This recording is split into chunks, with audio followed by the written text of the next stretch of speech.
My name is Teresa Lockwood. I reside in Vineland, New Jersey. I'm going to be recording Vineland Nazarene Ramoth Church. A bunch of abusive men who likes to abuse women and actually exploit and use women and manipulate them to basically abuse other women, which is experience I had in this church. So I'm going to be recording my abuser, William Clay, who actually speaks against himself. And recording a couple of other people, going back to what I recorded before, but this is the thing. I'm actually going to answer his question what the problem is, and we're going to be recording people. Let me just say this. So William Clay, my pointer, William Clay claims that he has a few men in his church that teaches or whatever. Okay, so we are going to record them, by the way. He's also asking the question why men don't stand up and say anything, and then basically echoes in a slight appearance of repeating my abuser, false pastor Eddie Haney, who pretends thinks he's teaching the scriptures as he's pretending to speak against taking it out of context, and thinks he's basically interpreting scripture, and actually does not do these things. He does take it out of context, and he's not the person who does not take it out of context. Did I say that right? So I'm going to be recording this all together because I'm going to answer the questions why men do not stand up for either, however you want to put it, like the weaker vessel, the woman, the child, the children. Okay, and this is the reality. The reality is when women stand up to defend the children or other women, okay, against men, by the way, against men. Okay, they actually are silenced by the male, who basically, are the silencers and stay silent. Okay, and they're usually the perpetrators, the predators, whatever the case may be, women and child predators, and a majority of men are. Okay, and so I'm just going to record this, and just want to let you know, I've actually had to stand up for children since I was a child, by the way, and I've said this before, because there was actually no real men or adults around me. I was the 10, 11, 12-year-old adult, okay? And the thing is, because I did not have a status of an adult, by the way, I was silenced or whatever by these appearing to be like these adults, okay, or whatever they were. The thing is that I grew up in the churches, by the way, the Antichrist evil churches, all right, and they were all irreligious, pagan, degenerates, unintelligent savages, and there were many of them who were child sexual abusers in these churches and things like that or whatever. So I was actually dumped into a cult, abusive cult. I was basically baby black marketed, human trafficked through the foster system or whatever. So I never met my parents, and I was told that they were dead, by the way. Of course, what is believable, since my children were kidnapped by this cult, and they actually told me that my son was dead. And the thing is, it's like, I'm just wondering if they did the same thing to my parents. Okay. And sitting there telling my parents that I'm dead. I mean, it's very possible, because they did have a pattern of echoing things and just putting it on the same thing on everybody or whatever, which they had a few words of lies constantly. And the thing is, I actually heard this repeated over and over and over through many churches, and the same behaviors throughout all these churches or whatever, and things like that. I just want to say that okay, because I brought up the sexual abuse or whatever, I have not witnessed in any way, shape, or form that sexual abuse happened in this church. I attended this church, but they did have a lot of pedophilia, evil, false doctrines, and which is no complaining, no gossiping, no judging, no finding fault, and all these things, and it's used to basically, well, silence the witness and victim against them, by the way. So the thing is I'm just going to record this. I'm going to record this, and then I'm going to jump over back to the false pastor, Eddie Haney, which he is claiming is to be one of the teachers. This Eddie Haney does not teach. This guy, he brings actually more confusion and stress, and puts a lot of hindrances on true teachings, the way he does things, in his constant continual. I'm not against like satire or sarcasm, but he constantly goes through it, speaking in opposition, bringing much confusion. I'm gonna go on. I'm just gonna record this. Our knight in shining armor, standing next to the woman, and his job is to protect her and to love her. And there she is. I want to do that on that too, because they're bringing a lot of confusion, but this is like separate principles, and I'm recording this section because it's related to my previous observations, and going to record other videos that answers a question of why aren't men doing anything? Well, because they're misguided and poisoned and by previous evil leaders or whatever, and they're just like a cookie cutter abomination of a previous abominable false leader, evil wicked persons, so forth and so forth.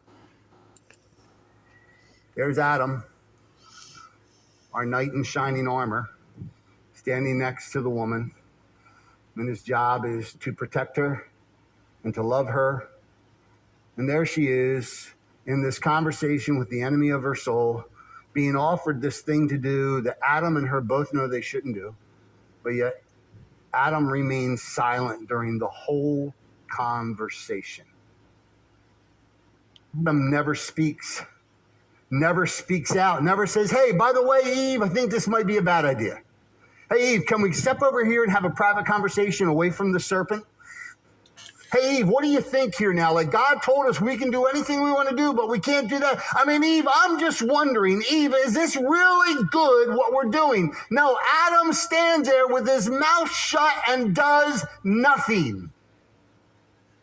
Like most men that I know. Most men that he knows. Just want to let you know, William Clay colluded with the Vineland, New Jersey Police Department, and silenced me, imprisoning to my rapist to make sure I am not heard. So it cannot be compared. That past statement cannot be compared to, well, me being imprisoning to my rapist or whatever, who says nothing, does nothing. When he opens his mouth, he makes up a lie to make sure I'm not heard. So it's not comparison or what have you. But the thing is, also, my rapist, my abuser, used to also, if somebody would treat me badly or insult me or do anything, he would actually shame me and basically insult me, that everybody hates me, and like I'm just like this embarrassment and this awful person because somebody's abusing me.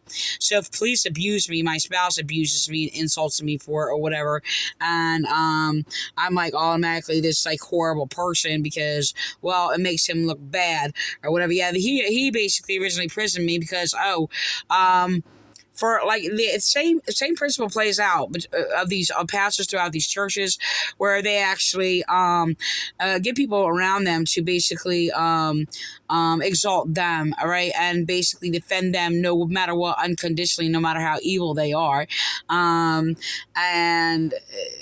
they will, you know what, I can't, I'm going to get into a whole different thing. I'm going to have to cut that part off because I don't want to make this too long, and all my videos are too long, so I'm sorry. I just have everything else in my There it is, guys. When it comes to the spiritual battles going on in your home and the spiritual battles going on, we are silent. The silence of Adam. There's a book. It's a great book, and it talks about why did Adam stay silent instead of speaking up and being the spiritual leader. I just try to look that up. I don't really read these books or whatever. Apparently, there's a book called, I think it's by Larry Crabb. I just looked it up. Hold on. I'm not familiar with any of these people. I don't read these kinds of books or whatever. I mean, I should. I mean, I actually, after he mentioned him before in the past, I bought one. I never read it though, and it wound up in a box because I was in a middle of moving things around, so I put books in box and or whatever. So I don't know if I actually.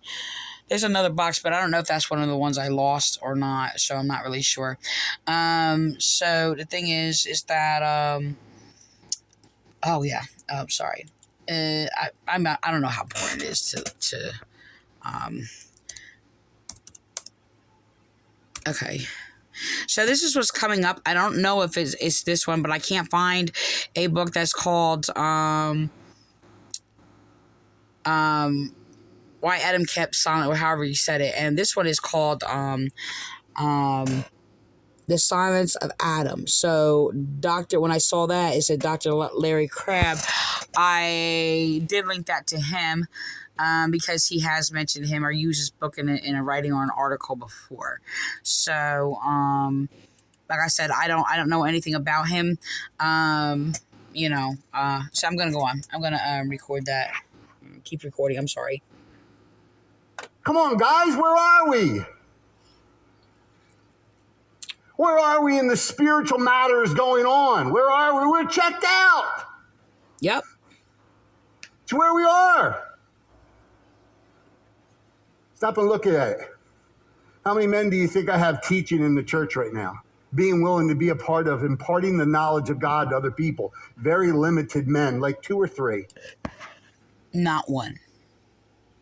Not one. And I just want to let you know, when I was speaking about men silencing women, there's a shame, and it's something that I experienced in this church. And I was very submissive. Like, I understood the mentality of the man and their position and how dominant they are, yes, in the flesh. And they have to be, the one who is the leader and right and all these other things or whatever.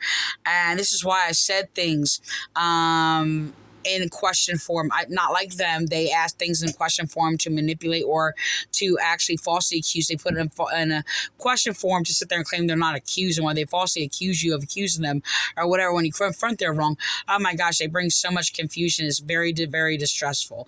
They've been doing that since I was there. But the thing is, I never manipulate in a question form. I do ask things in a question form. It's like to have them search for the answer within them, like they know, type deal, but I never do it to manipulate or abusively or anything like that or whatever. So yeah, I can do it in sarcastic or whatever. It all depends the degree of the person, but I'm never ever going to sit there and mess with people's heads, because I basically been a victim of, I don't think I have to have been a victim of, cult abuse to, not do that. But I mean, I see the righteousness of why I don't do that, because I don't violate people's good conscience. And I did that before I even knew the word like conscience, period. Specifically getting older, it was just something that, I never was taught the righteous morals that I obtained was not taught by anybody else around me. It's just something that was of the Spirit of God within me that came in conflict against basically everybody's error that was around me or whatever. And it's just like I just don't conform to their evils. Their evils violate the good conscience. It's mind raping. So it's really terrible. So I'm gonna go on. Where's the rest of the men? Where's the spiritual battle? Where's the fight? Why are we all so silent as men? Why don't we just sit around and we allow things to happen, and then once they happen, we gripe and we complain about them happening? Right here it is. Bang! My daddy. Adam, the first. So that was him complaining, by the way. I just want to let you know that. But he's making a point or whatever. The thing is, they don't complain. That's the problem. He's doing an opposition. They're not complaining against what is wrong. They're not bringing their complaint. This guy is hypocritical. Hold on. Up. Okay, I gotta open up another window, maybe. I thought I had one that open. Oh, okay. So this guy is going to speak against. He's going to insult me, by the way, and this is an attack on me. And they're going to use the no gossiping rule. Okay, and they're going to kind of combine it with and pretend he's speaking against slander while they are slandering. They slandered me. No, I do not slander people. No, me righteously judging you is not slander. They have basically falsely accused me of slandering, by the way, for me speaking against their abuse and their crimes they committed against me. While they're slandering, maybe flip it backwards and while they're slandering. So, by the way, no, I don't ever speak against complaining. People can complain in vain, but we're going to record this. And he's perverting the scripture, and he actually makes up his own, he actually hypocritically speaks against himself. So I'm actually going to record this, and I'm going to back up, okay? So James is reminding us, hey, those who consider themselves religious and yet do not keep a tight rein on their tongues deceive themselves, and their religion is worthless. That's some tough words, right? Yeah. Hold on, John. I'll get with you in a second. So they put their own rules on it and claiming if you do not follow and if you're gossiping, that your religion is worthless. I just want to let you know that gossiping is gospeling, and yes, Jesus gossiped, okay? And he's actually falsely gossiping against his victims, and he's gossiping with slander and slandering anybody who basically speaks against them, okay? And their cult abuse, by the way. So he's perverting and putting their own rules on the Word of God. Even though this is an NIV, unfortunately, this section does not change the words too much out of context. But so the surrounding verses does excessively more. Like, for example, it actually calls morality moral filth. Because this Bible is perverted, by the way. It is written by a perverted cult, by the way. I'm just going to go atheist, atheist. So I'm going to go on. Religion that God our Father accepts as pure and faultless is this: to look after orphans and widows in their distress, and to keep oneself from being polluted by the world. Interesting. So now we're going to listen to his polluting the world with his abusive false doctrines. By the way, I'm no gossiping, no judging, doing all these things, which is going to silence people. And yes, silence even men and pollute them. Men are being polluted by evil false teachers like this guy. Hypocritical and everything else like that. And basically destroying their conscience and impairing their discernment. A theme that continues to go on to bring us back to, so according to God, what is the works of my faith? What does my faith look like? You ask that question. So what does my faith look like? What does James tell us? Religion that God our Father accepts as pure and faultless is what? Look after orphans and widows. And their distress. To love, right? Love is the fulfillment of the law. They call silencing their victims and their false rules who are sexually abused, and silencing the victims love, and justifying child rapists and child molesters. They call that love, by the way. And they all sit there and claim the Ten Commandments. He doesn't even know what's in the Ten Commandments. He has read them before years ago when I was sitting in the church with them or whatever, but he cannot he doesn't perceive it. He doesn't perceive it, and he can't act it out. And he's just continuously not only bearing false witness, but bearing false witness against God and Jesus and the prophets, by the way. The duty that we have, don't get caught up in all the mess going around. Don't get caught up in all the things going on in the world around you and all the things. don't forget, even in the midst of your oppression, don't forget, you have a responsibility. He's my oppressor, by the way. He's my abuser. And he still abuses. In his teachings, he is an abusive cult leader. To take care of those who are less than. Right? Just want to know he's exploiting all these people in here who are basically have mental health issues because they bullied and harassed me and slandered me, mentally abused me, gaslighted me, psychologically tortured me, sinning against me for my religious righteousness, by the way, in faith, and basically called me mentally ill and slandered me and wanted me locked up for perjuries they committed against me. They committed hate crimes against me. They're still mocking me, laughing at me, insulting me, and doing all these things. Oh, and belittling me while they're sitting there pretending they're speaking against belittling. Do I have a problem with belittling evil people? Actually, no, I don't. Because I will belittle people, narcissists like himself, who thinks more highly than they ought to, and needs to be brought down. But the thing is, when they sit there and claim that, oh, I'm basically grandiose and all these other things, or think more highly than they ought to simply for teaching the word of God, they are lying and scapegoating me. I never speak more highly than I ought to. I only speak what I know, okay? And when I said that before and teach to speak what I know, my abusers, Frank Appolito, Calvary Chapel, Violent Police Department, basically went behind his pulpit and said, well, to speak what you know, whatever. And I taught that actually was humbleness, to speak what you know, not what you do not. He went around behind his pulpit, left out the word humbleness, and said, speak what you know and what you do not, or whatever, and continue to speak what they do not, and continuing their abusive, evil, false doctrines that they are exalting above the laws and knowledge of God. You still have a responsibility. Because that is what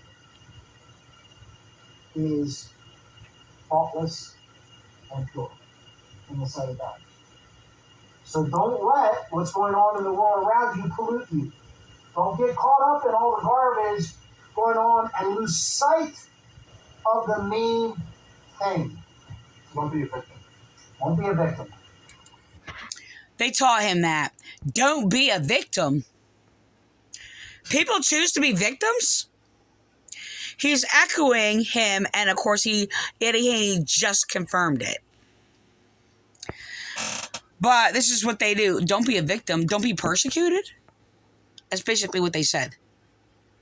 So he is polluted and infected by the false teacher, Eddie Haney, which he just confirmed what they basically have been, because they do go around abusing and bullying and attacking victims. I like that. Yeah. I kind of sums it up. Don't be a victim. Like, know who you belong to. Know your place. Know your place in this world. Yeah. Don't What does that have to do? Oh, so people don't know their place if they're a victim? He's echoing the abuser. He's basically poisoning people to sit there and get validation of his own words. Nobody is saying like it's hard what you're going through. Nobody's saying that. That kind of sums it up. Don't be a victim. Like, know who you belong to. Know your place and pure in the sight of God. So don't let what's going on in the world around you pollute you. Don't get caught up in all the garbage going on and lose sight of the main thing. Don't be a victim. Don't be a victim. I like that. Of course he does, because I'm his victim. I kind of sums it up. Don't be a victim. Like, know who you belong to. Know your place. Know your place. Nobody said. You're being gossiped. People are slandering you. People are talking about you. People are not doing what they're supposed to be doing. From love. Yeah. Right? It doesn't relinquish us. No matter what the trial and the struggle and how bad it may be, does not relinquish our responsibility. That's a hard pill to swallow. In our faith. So, you're at work, right? False is not. So if I was sitting there, I'd probably be kicked out because I would tell him to shut the fuck up. So that's what I'm saying to you, dude. Shut up. Not being nice. People in your work aren't being nice. You're being gossip. People are slandering you. People are talking about you. People are not doing what they're supposed to be doing. You're getting in trouble. And what is our tendency to do? We don't play a game, right? What's that? Defend yourself. Yeah, we defend ourselves. We run and cry. Let me even finish that. We complain to everybody else. Yeah, they were actually insulting people, defending themselves, like Jesus did. And I got that threat while I was in there by Pastor Don Reed sitting there saying, to prove yourself as prideful, to intimidate me and bully me for being a victim of abuse and bullying and harassment and slander by the former teachers Lee King and San Piero. And additionally adding on to, William Clay, Don Reed. So, and it continued, Debbie Giovinazzi. It was just, they just added on and added on and added on. Not being nice. People in your work aren't being nice. You're being gossip. People are slandering you. People are talking. He actually has his wife so dummied down that he has his wife convinced that she was being persecuted because she didn't want to wear a mask, because people would stay away from her because she wouldn't wear a mask. So he actually made the witness and sitting there saying that she said that she felt like she was being persecuted. By the way, these are my persecutors. There's a lot of them playing this game in these churches of Chestnut Assembly who did the exact same thing, Calvary Chapel. It's really disturbing. And they had all their rules or whatever saying I'm not being persecuted unless there's bloodshed. But they said they were being persecuted because they're told to wear masks. Now, let me tell you something. I was being persecuted when my skull was fractured. Yes, blood was on the floor, by the way. And I was knocked unconscious and my body was moved to stage the scene of a crime. And they covered it up and refused me medical treatment and basically had a nurse put a mask over my face. Now, that's the type of mask and basically force a mask over your face for persecution. Not you being told to wear a mask so you don't sit there and spread a virus or whatever the case may be. But they all claim persecution to pretend that they were being persecuted. By the way, when I was knocked unconscious, I had a prosecutor, in court, when they were in the next room, this church was in the next room, Vineland Nazarene Ramoth Church, who was committing perjury against me, persecuting me. Okay, and they basically slugged me unconscious, and the prosecutor was actually harassing me, taunting me, telling me that he was God, by the way. Okay, and I yelled at him saying, "You're not God, you're going to know his sovereignty." And I was slugged, and I flew off the ground, through the air, my back of my head like slammed on the bench, and I was out. I woke up, they moved my body when I was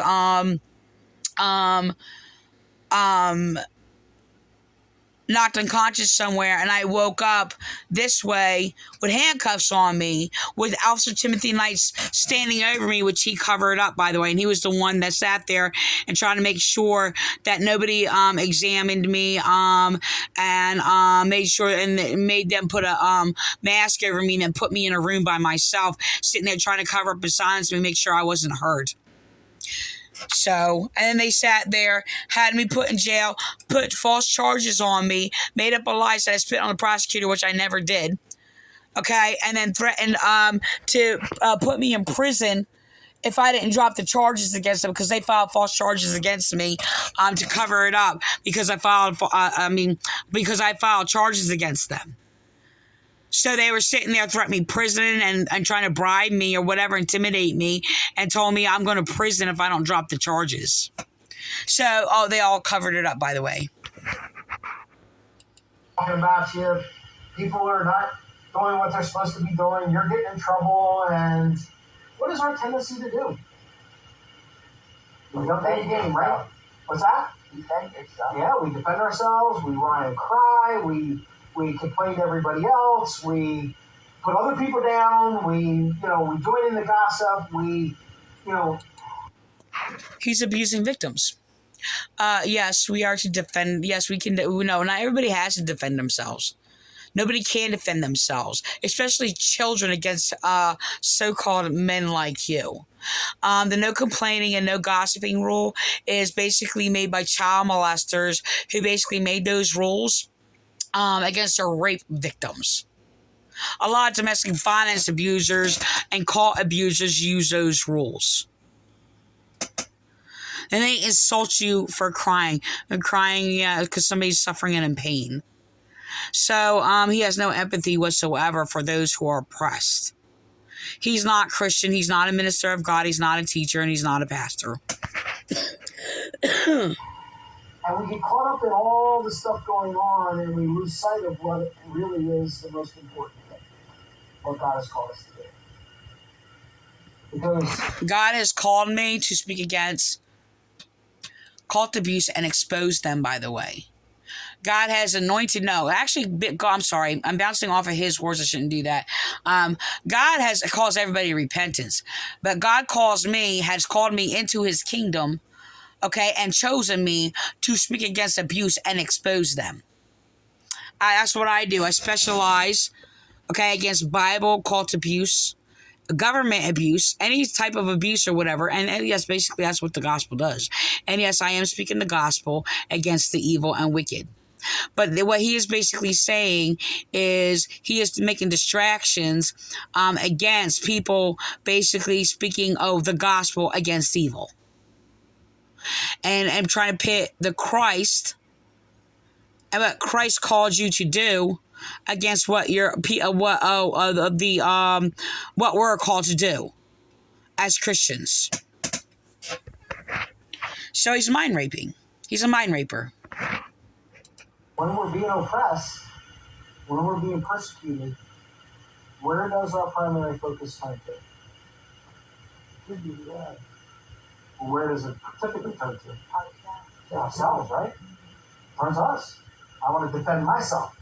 I want to defend my rights. I want to defend my comfort. I want to defend my position. That's what He's attacking victims and silencing his victims.